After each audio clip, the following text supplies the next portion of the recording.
এর আগে একবার, এবার আরেকটা রেসিপি করছি আপেলের।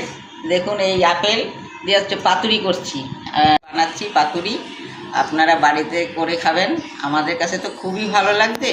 এখন আপনারাও খেয়ে দেখবেন কীরকম হয়। হ্যাঁ, তা আপনারা পাতুরিটা করে খেয়ে দেখবেন। আর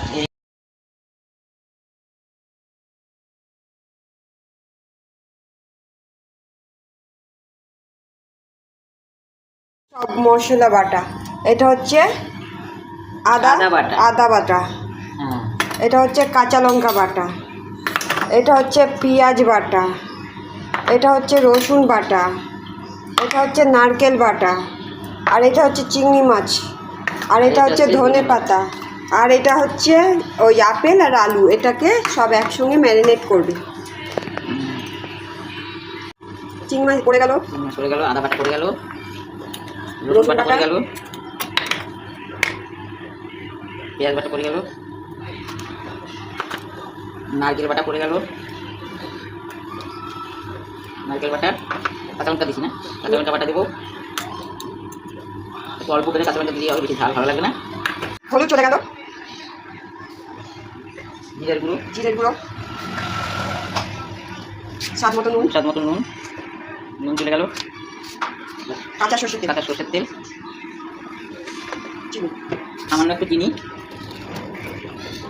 করলো দিয়ে সব মশলা একসঙ্গে মিশাতে হবে, একসঙ্গে মাখিয়ে কলা পাতায় বসাতে হবে। আগে পাতাটা একটু তেল মাখিলাম, কলা পাতায় লেগে দেখ না।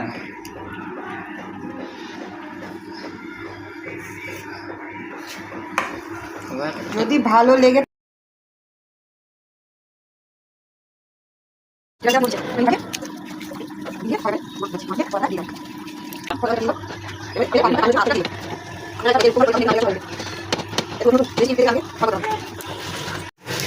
আপেলের পাতুরি, কেউ বলবে না যে এটা আপেলের পাতুরি, ভাববে সবাই চিংড়ি মাছের পাতুরি।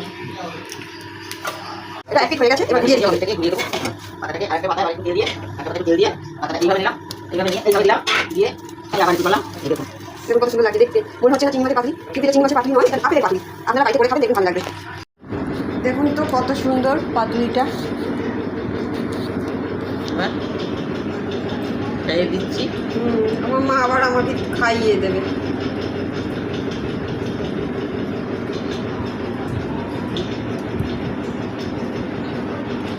খুব সুন্দর হয়েছে, আমি আপনারাও বাড়িতে বসে খেয়ে করে খান, দেখবেন খুব ভালো লাগবে। আমার কাছে তো খুব ভালো লাগবে।